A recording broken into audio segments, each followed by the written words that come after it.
Thank you. Hi, everybody. Hello. Wow, it's way more people than I thought. When I walked in, there were like 5 people. Thank you so much for coming on time. Awesome. So my talk is actually about cultivating the understory. And how many of you guys are actually familiar with the concept of understory here? Okay, 1. Or how many of you guys actually never heard of a word understory before? Wow, is that a? Is not a new? Is that a? Is not an English word? Can someone tell me? Not sure. Okay, yeah. So understory is something that I dabbled into like recently, last few years, as I really become like a nature-inspired entrepreneur. That's what I kind of introduce myself. And I'm like so into this plurality and the duality and yin and yang and harmony and balance. That's what I'm mostly focusing on this day. And when I think about like design and community, I always go back to nature and I try to get inspiration. And then now I found the concept of overstory and understory. And I want to take you guys to a journey with me to the forest today. And it's not about I'm going to share something completely new to you. It's more like I'm going to zoom out and then really share what you already know, but rediscovering with me. Does that sound good? Awesome. Cool. Yeah, so in a healthy forest, what's really happening is actually there's an understory and an overstory. An overstory is what you see above the ground, which is like plants, trees, canopies, and big things that is so visible that you always get distracted by. But to have a healthy trees and healthy overstory, you would need an understory that is healthy as that. Without understory, you would not have a healthy overstory, right? So what's in the understory, which is basically a network of roots and a fungi system and a soil organism that is so important, but it's not visible enough, and it make all the life above possible. And this understory is not just a supporting role of the forest, but it's actually the foundation. So without that soil system, there is no roots growing and then no kind of canopy or no trees growing, right? So our DAO is actually metering those forest system. Imagine our human coordination and our community and our team is also, hi, distracting me, is a forest. Then we in DAO space right now obsessed with our visible structure, like our token system, our on-chain governance, and the frameworks and tokenomics and the voting and everything that is not really an understory when you look at it. And it's so much of like, okay, I'm the tree, I want sun, I want to be higher. So that's all the energy that we're spending to grow an overstory, but not taking care of the understory. Yeah, so I went back.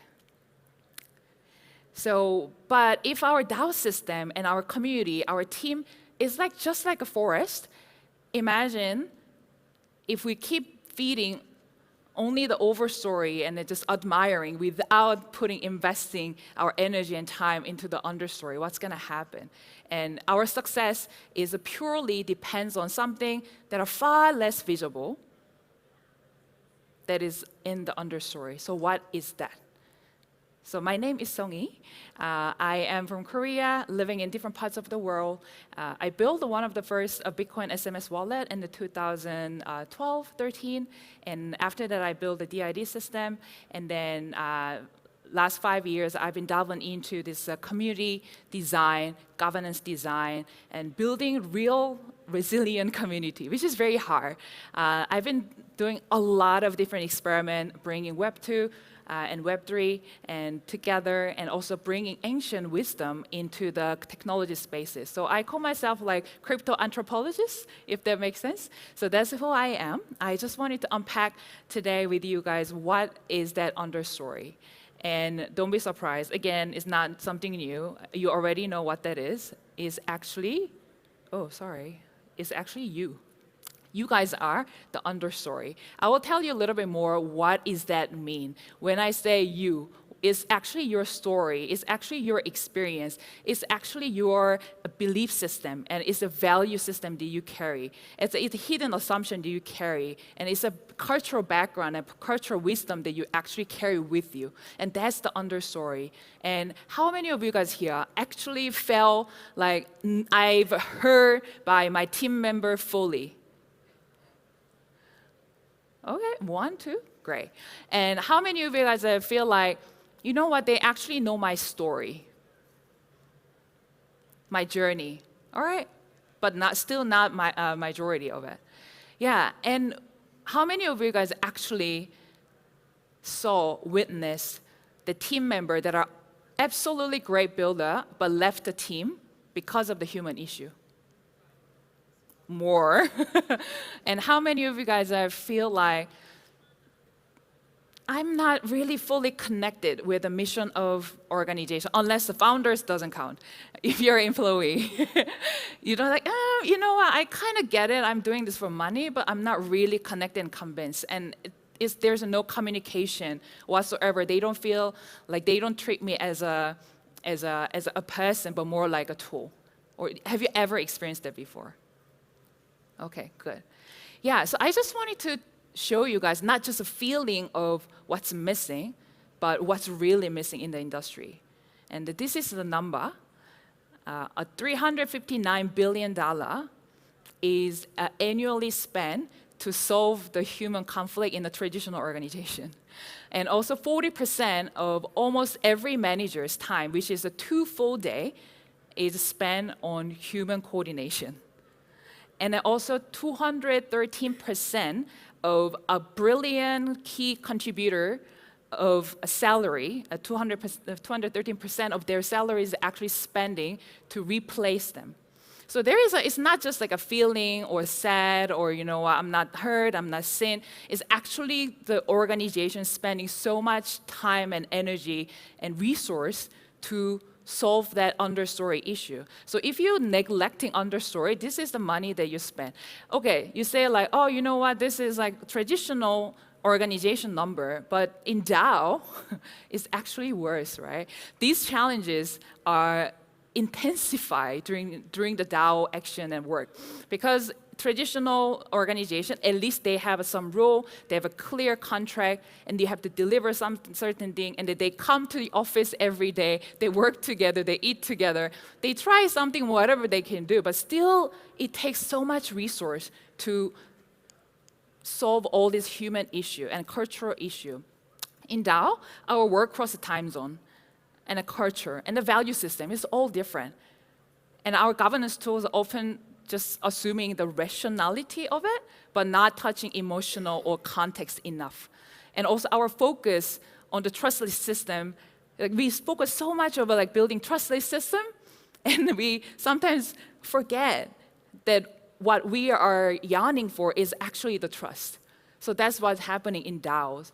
And how are we addressing this? You know, I don't think I've never been in a DAO that is have like a trillions, whatever, like so much of like resources and in the treasury, they're focusing on this as their first priority. And then what happened is they actually lose a lot of their treasury money. They even shut down because of human issue. I've been in the space for like more than 12 years. I've seen so many times teams broken, including my own team. Teams break, project break, and community disappear because of the human issue. It's not about technology. It's not about governance framework, right? So you guys kind of get it where I'm heading right now. Yeah, so to do that, again, we have to invest in the understory of the forest. We have to have like really healthy soil to make sure that our trees are growing well. And it's,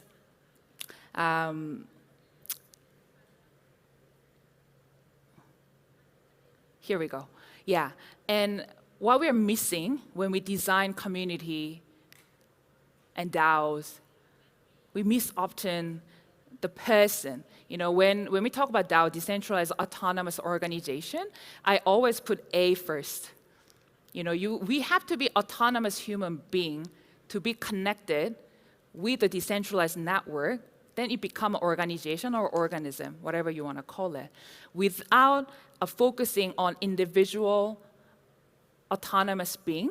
There is no decentralized network that is connected. If you are not ready, if you're not willing to take conflict, if you're not willing to openly communicate, if you're not willing to actually invest in yourself to become a better person so you can actually function in the very complex society, which is DAO, it's really important that we actually pay attention to myself and to each other.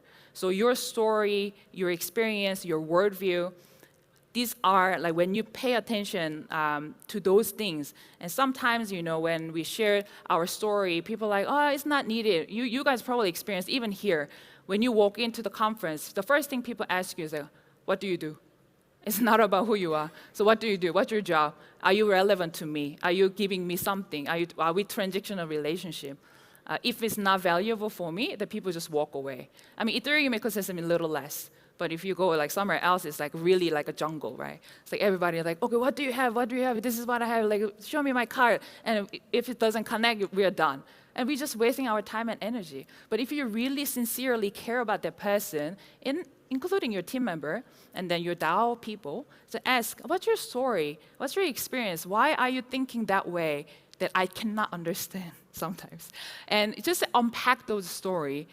It's not a distraction from the work. And actually, they are the foundation of your relationship and your work and your DAO. So that's a kind of key message that I want to bring it up. So then, now I know, okay, your story and our individual story, our individual value system is the understory. Then how can we cultivate that, right? And oftentimes, we are human. The people think that we know what we are doing and how we interact with the other human, but sometimes it's really hard. And I have a specific 4 nature-related elements that I want to share with you guys. And this is basically, again, using the understory narrative. And then there is a 4th thing that I want to share with you guys. And this is the order, right? Not ordering to do what you do, but this is in order. So thinking about following the journey again. The number 1 is actually a context. So when you start a conversation with your team member, if you're a leader, you want to create this really safe space for everybody and then try to cultivate the understory of your team, you have to understand the context is number 1 thing that you do. In our nature system, it's like a living soil. So everything begins with a context, and it's a soil component, right? And when there is no soil, there's nothing can grow. And the soil being here is like your lived experience, cultural wisdom, personal motivation, and then hidden assumption. So you have to unpack that through anyhow with a conversation, or there's a lot of different technique that you can use to unpack those things. And number 2, when the soil is there, the first networks form as a communication. So once the soil is very rich, and start fungi system, like a mycelium system, start forming together. It's like a connecting the neuron, and also kind of like an initial pathway for resource to connect and all these things. I hope you guys are following me with the visually. And once that's done, the information is start to flowing naturally, and the trust in the network is start to arise, and then invisible connection is formed. The people start to feel comfortable and safe, and then stories and ideas are popping up only once you connect it well and have a good context. And number 3 is a coordination. So finally, now we have a soil, now we have a fungi system, and then what's happened is the root system start to grow. And that's our coordination. So with a strong, very healthy, rich soil, and then a strong communication network, the coordination, you don't need to do anything. People will start coordinate by themselves. We don't need to tell them to do that. So it will just form slowly, and like a root system grows. Sometimes you find like roots on the street. They're like, why are you here? You cannot ask them because they just do things what they're supposed to do, and that's what's going to happen in our DAO system. So if you're leadership, just remember, have a very clear context, and then a context is building huge rich soil, and then you just do a little bit of sporing to build that fungi system, and then coordination will happen automatically without having so much effort. But last thing, it will be interesting take. I love to hear your thought on this. Is a conflict. I love conflict. And, and conflict is extremely important. Without conflict, there is no diversity. And when I say conflict, it's actually, you can take that as a resource. Once you have a good soil, good fungi system, good root system, actually the conflict is maximizing your growth. Like sometimes we say trees, when you give them a stress, they actually produce a bigger fruit and even more sweeter fruits. So imagine the conflict is being that a great motivator and the driver for the evolution. And I sometimes, when I create create a community in DAOs, I call it a community of fermentation. So I just give a fermenting period, so conflict just automatically arise. Without fermentation, what happened? There's no kimchi, there's no sourdough. It takes time, but it's the order, right? So I just really encourage for community to really explore themselves where the conflict is. And once you have a good soil, the conflict is nothing to be afraid of, but it's more to encourage and then really using that to grow better. So that's kind of my 4 different simple nature analogy. And these are so simple that you can actually review and then revise today at night when you go to bed. Like, okay, Songyi says the 4 C's, right? Context, communication, and coordinate, and conflict. Just remember those 4 things, and I hope you're using this for your understory cultivation. They'll be amazing. And my last words is a thank you slide, but I love being in the forest. I really believe we are missing out a lot, not tapping into our nature analogy and the nature wisdom. So once you go out to the forest, and when you walk into the forest, you don't have to think much, you just walk around, and after that, what do you feel? You feel healed. You feel like, oh, you know what, actually now I feel way better, but it's completely effortless. So one question that I have, if we imagine creating our organization and community and DAOs truly designed and operated by the nature's wisdom and the pattern of nature, what's going to happen? I'm already experiencing with some of the community that we recently started with a complete nature analogy and then nature wisdom, and people are saying, you know, this is actually really helpful, and I feel like a better person.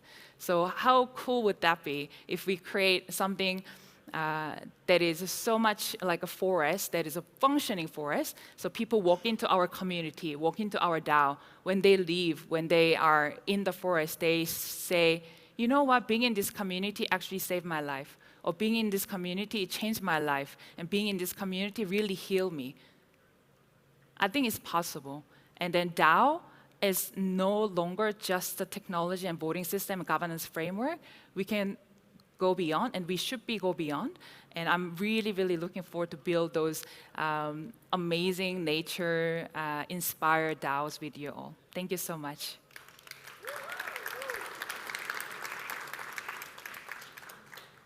Should I be here? That's awesome. That's awesome. So thank you so much for sharing all that knowledge with us and all the experience. So we are going to start the Q&A round. We have 2 questions here on the screen, and then we'll go with you. So, can a person be so bad for your soil that it's better to ask them to leave if they can't be helped to change?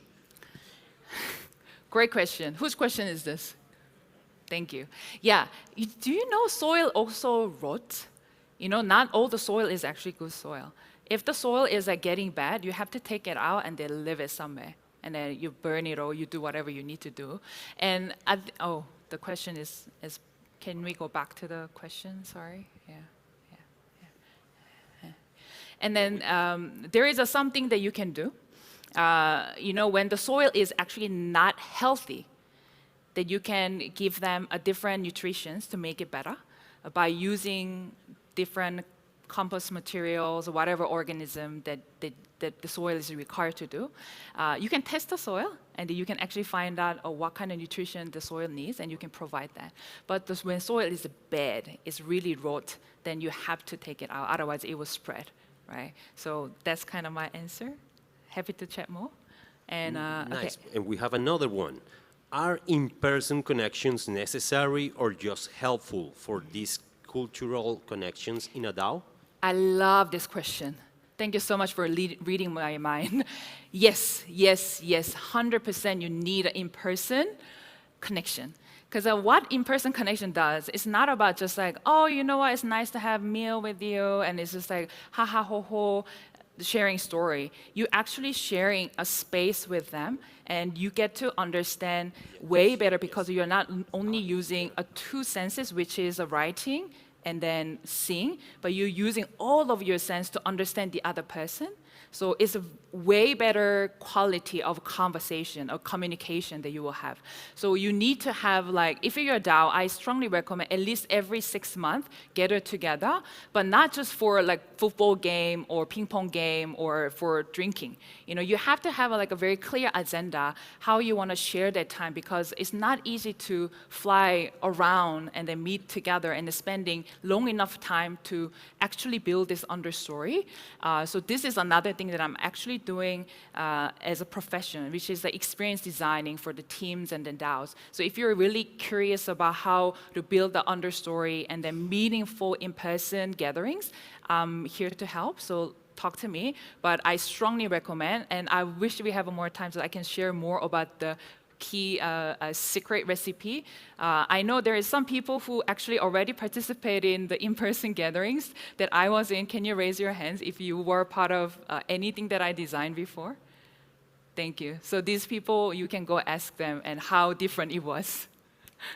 Awesome. Now we have a question here from the audience. Hi, Songyi. Hi. This is Mitali. I wanted to ask you, and sorry if this is a little personal, when you reflect and go to your past, has there been any moment of either conflict or a friction in a relationship, whether personal or professional, which you feel now after embodying learnings from nature and learnings from the forest that you would deal with differently? And if so, then how? Yeah, that's very good questions. I didn't see conflict as a resource from the beginning on. Yeah, I was really afraid of dealing with a conflict as an Asian. That's what we do. We just swallow it and then pass. But at some point, I couldn't avoid anymore. So what happened was that I was avoiding, I was angry, I was trying to do, not to face it, but angry is also part of I think avoiding in some way, because angry means that you express your feeling, but you are not actually communicating, you're just shouting at one to the other person. So when that happened, eventually actually that conflict, the energy took me over and it put me down. That was a time that I kind of gave up. And then I found another way. Then I started meditating, I doing something. So that was, I would say it's a failed conflict resolution. But everybody probably have to go not that deep, but in certain way that I'm done with this, and I'm just, and you walk away, you feel oh, you know what, me walking away from this, it make me feel so good and giving me peace, and that's actually good walk away. But if you feel oh, I truly actually don't want this and I actually avoid it, and you have something in your heart, and I have a relationship that I still haven't resolved, and it's such a little thing, and it's been 10 years, right? It's the back of your mind all the time when you think of conflict. And when I think about a nature analogy, I think the composting is really important. So when we attach to the one particular relationship, that everything has to be good all the time, it means that we are not honoring the seasonality of it. So we want this to be always spring and always summer, but not understanding there is a winter coming. So I think using that seasonal analogy to understand the conflict and also so many other things, it could be helpful. So when the winter comes, you know, the trees lose their leaves, and then they all become rotten. And what happened in the spring is what is actually needed from the nutrition that was there, whatever needs to come out in the spring. And the composting is need to be done well. So I would say conflict, face it, honor it, accept it, even if you're hard. And there is a particular way that you can actually manage conflict in the group and the DAOs. And I'm happy to share our conflict resolution kind of agreement. So every DAO that I created, every community I created, we always making conflict agreement or conflict resolution agreement, because it's sometimes too late when the conflict arises and there is no rule or no code of conduct. It's really hard to in place later. So it's always good to have a conflict resolution as a prevention.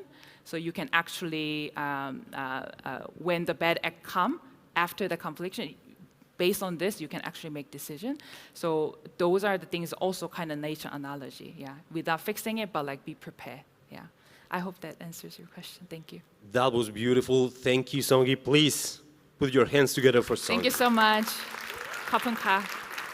Thank you.